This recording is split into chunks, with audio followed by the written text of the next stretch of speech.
আমাদের বাড়িতে একটা কাঠের চেয়ার ছিল। আমরা তেমন ধনী ছিলাম না, তবে সচ্ছল ছিলাম বলা যেতে পারে। তিনবেলা খাবার ও মেহমানদারি করবার মতো আর্থিক সামর্থ্য আমাদের ছিল।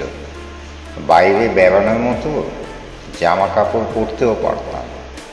রিক্সা কিংবা বেবি ট্যাক্সিতে চড়ে বেড়ানোর মতো টাকা পয়সা মোটামুটি ছিল বলা যেতে পারে, তবে অঢেল ছিল না।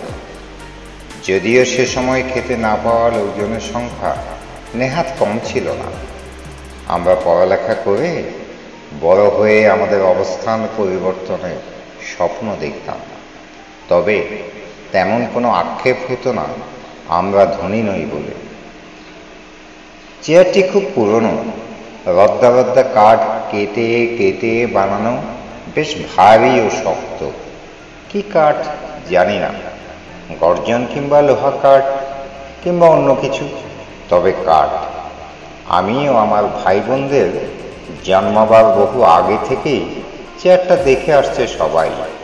অতটা মসৃণ আর নকশাদার ছিল না। মোটা মোটা গোল করে কাটা চারটা পায়া আর হাতলযুক্ত চেয়ারটি।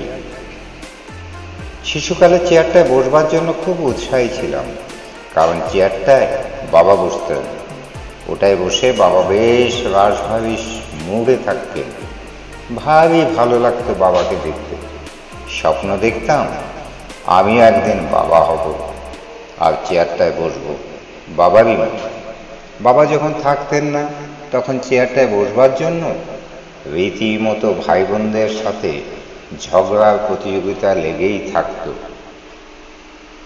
কে চেয়ারটায় আগে বসবে। আমার প্রায়োরিটি বেশি ছিল, কারণ আমি তখনও ছোট।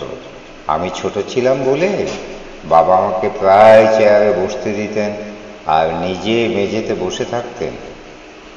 আমি বেশ আয়েসি ভঙ্গিতে হাত দুটো হাতলে রেখে পা দুলিয়ে দুলিয়ে বসতাম।